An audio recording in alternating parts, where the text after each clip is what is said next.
Of course, I want to get a good result in both areas, but certainly the feeling I get from these Liberal encounters I've had. Matt Keane took me for a stroll in his electorate, and seeing some local small business operators in the mall in his seat, again, just really, really hopeful. There's a big age delineation here too, isn't there? People under 40, overwhelmingly yes. Yeah. People over 50, overwhelmingly no, well, at least in the poll. I tell you, I've been 2 straight weeks, right? Tasmania, Newcastle, Ulverston, Devonport, Launceston. And the surprising thing is I'm meeting the kind of my age plus, the oldies, They're supposed to be the grumpy old men or the grumpy old women. And it's that generation. That's the surprising thing for me, right? I'm expecting young people to turn out, whereas these are older Australians, white Australians, who are very, very passionate about this issue. There looks like there was a seminal moment in the Voice campaign. That was Peter Dutton opposing it. Yeah. One wonders what might have happened if Josh Frydenberg was Liberal leader at this time, I've got to say.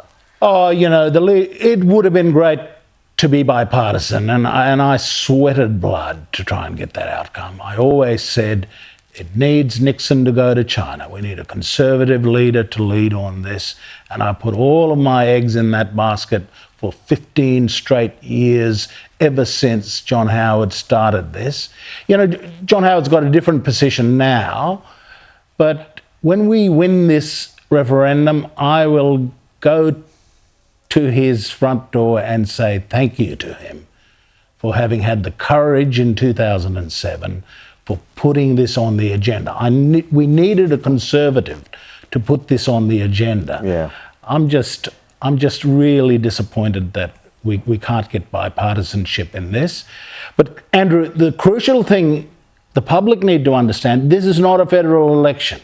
Yeah. If you want to send a message to Albanese or toss him out of office, do that in 2 years' time, please. Okay. Look, you've got commentators in the opposition saying break this in two now. They say do a referendum question on constitutional recognition and legislate a voice. Make it separate to that permanent constitutional change. So what's wrong with that as a proposition? Well,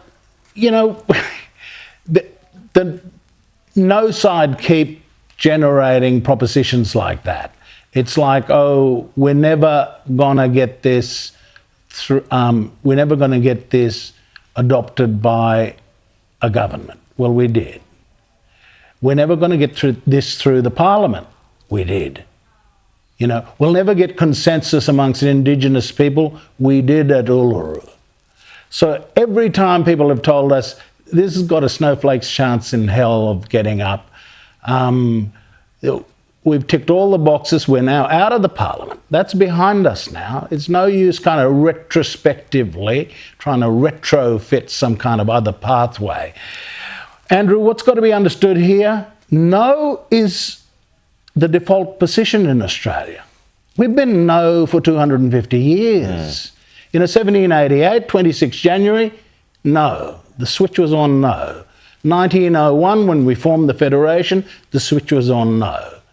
Every time we've come to this issue, we've been on the default setting of no. We finally have a chance with this referendum to flick the switch to yes. And look at all the outcomes from having that no setting. 30% of people in prison, comprised by 3% of the population being Indigenous. Half of the children in out-of-home care are Indigenous, yet we're 4% of the population in Queensland. Juvenile justice, 40% of our kids comprise children in detention, and we're 3-4% of the population. That's the outcome of no. Why does the voice have to be in the Constitution? Because John Howard said, well, one of the answers to this is, remember, John Howard said there needs to be recognition. He felt the country was ready for this. The country was ready to address... That is absolutely the case. Because, what about the voice itself? Why does the advisory body need to be in the Constitution? Because there's four aspects to the provision, and I urge every Australian to read the provision. That's the starting place, and it's the ending place, because that's what we are being asked to do, is to adopt these words. The first part is the recognition bit, the thing that goes to the heart and the soul, and it reads like this: in recognition of the Aboriginal and Torres Strait Islander people as the first peoples of Australia. That's it. It's no more than that. Recognition as the first peoples of Australia. And then you look at the first clause. The clause says, there shall be a voice. And that first clause is the guarantee. It's Australia guaranteeing to its Indigenous peoples that we're going to switch to yes, we're going to put the no behind us, and it's always going to be the case. There shall be a voice. That's the guarantee. That's a guarantee that Indigenous people have asked for. And the Australian people, by putting this guarantee in the Constitution, they're saying that come, at any time in the future, there shall be a voice. And all of the two other provisions actually tell us that, well, it'll be up to the Parliament of the day to tell us what this voice looks like, and what functions and powers and how it'll be represented and so on. There's been a lot of talk, hasn't there, about will it advise on Australia Day or defence matters or the RBA and interest rates? Does it matter if they do? Well, firstly, who's going to listen to them if they say we need ... paintings on the side of the new nuclear submarine, right? Yeah. But this is what Clause 2 actually says. To make representations. Now, making representations is what anybody does in a democracy. If you're not in the Parliament, everybody else makes representations. But on matters relating to Aboriginal and Torres Strait Islander peoples, on matters relating to Aboriginal and Torres Strait Islander peoples, that's what it says. I can't see how the nuclear submarine is a matter relating to Aboriginal and Torres Strait Islander peoples. That's a matter for the Australian nation. Sure. And the parking tickets and the this and that, they're just kind of lurid misrepresentations. So what would you say to Australians who are wavering or planning to vote no out there this morning? I'm saying we've got time. First thing to do, read the provision, study it. It's plain English. You don't need to be a constitutional lawyer to understand this provision. It is plain English. And I say to them, we gotta, the power switch has been on since 1788, 235 years. And we now have an opportunity to switch to yes. And when we switch to yes, we complete Australia. What do you think of Jacinta Price and her role in the debate? Well, again, like Warren, on the problems, you couldn't find more furious agreement between her and So me. why is she so anti it? Why has she got such a different position to you? Well, it's in relation to the solution. She just doesn't believe that a structure like the voice is going to be a solution. But the problem is she and any other Indigenous parliamentarian cannot fulfil the functions of a voice, no matter how good they are. We've had a lot of Indigenous politicians now, not the least in the Northern Territory. We've had 20 plus years of politicians representing communities, but what is needed is actually Yuendamu needs their voice. Arrakun need the voice. Wilcannia need their voice.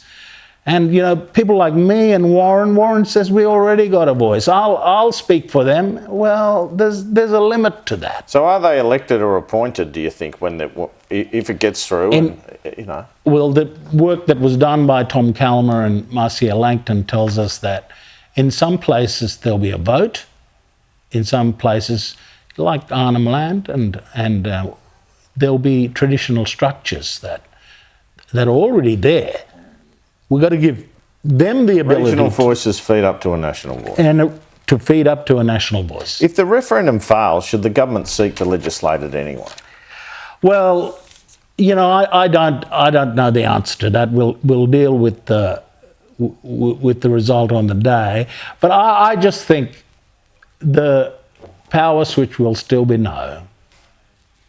Australia will have said No, we're not switching the power. It will be it yes. would be an absolute body blow to reconciliation. Oh, absolutely. We will still be in the darkness. We will still be in the darkness. So what's the way forward if that happens? Maybe you don't want to deal with hypotheticals. No, I don't at this stage. I really believe that when the Australian people understand, Andrew, our advisors tell us, Crosby Textor, Mark Textor, pollster for the Liberals. Yeah, what does he tell you? He tells us that 30 to 40% of the community, Australian community, are not yet engaged in this. We've got 3 months to engage them, and I would say to our yes supporters, you know, absolutely don't truck with trolling. You know, Yeah. Warren Mundine's a decent man, he's a good man, he's a brother of mine. He's just wrong-headed. He just doesn't... His opposition to the voice, Jacinta and him are opposing what I believe will be the critical solution to closing the gap. You spoke about some of those statistics earlier. Anthony Albanese speaks about them often. But why would an advisory body make a difference to those where billions of dollars haven't? Because that body will operate at the community level as well. It will be at the level of Yundamu. And they're just not represented with an Aboriginal Affairs Department. You know, I go to communities, Andrew, and people see me as a national kind of figure that's got influence and so on, and they say, oh, could you please advocate this issue for me? And my response is, mate, I'm responsible for Cape York. I want to get schools right in Cape York and education right and boarding schools right. I want to get on top of the grog and the welfare. Right. I can't do it for you. You've got your own leaders, and if we had a system where their own leadership was able to interact with the government in a productive way, you'll see change in those places. But Peter Dutton calls it a Canberra voice. You're not buying that. I'm not buying that. He is the Canberra voice, you know, and so should he be. But I just want to say to the Australian people that we've got 3 months here, and the Yes campaign has got to get out. This is not going to fall into our laps. We need to get out. We need to be at the railway stations. We need to be at the town halls. We need to be meeting people in the malls. And we need to be appealing to the better angels of the Australian nature. What did you make of the PM on Sky News on Monday advising this would be a short, sharp campaign? Well, you know, I don't want to burden the public discourse for 3 whole months on this, you know. Whenever we have an election campaign for 6 weeks, we think that is long. Yeah. So the crucial thing is that we have a... So you're in favour of that? I'm in favour of that. Okay. But in the meantime, the inertia is no. The momentum is yes. Okay. And we've got our work cut out. Kicking with the wind in the last quarter, I think Anthony Albanese called it during the election campaign. Okay, if the voice does get up, are a treaty and a truth-telling commission next? Well, agreement making in the form of a Makarrata is what is anticipated in the Uluru Statement from the Heart. That is that regions come together, states come together and agree. This is agreement about actual, what are we going to do about health? What are we going to do about education? Okay. What are we going to do about jobs? Does that lead to reparations? No, I don't see that. I mean, obviously, the pressing issues that Linda Burney identified are exactly the issues we need to make agreements about. And what about a treaty? And what does a treaty do if there is one? Well, these are agreements between Indigenous people and importantly, the two governments. State and federal. State and federal. And they're going to be about health, education, jobs. You know, the most pressing question other than education in remote communities is getting the young fellas out. You know, there's a lot of work in southern, eastern Australia. We've got to put the young people on the road to where the work is. I'd like to see, 1,000 young people from Cape York working outside of the Cape, building their skills, building their work ethic, sure, and then returning back to their communities with money in their pockets and skills and experiences that they've never had. These are the things we're going to be able to do when we roll this voice out. Noel Pearson, thanks so much for your time this morning. Okay, thank you, Andrew.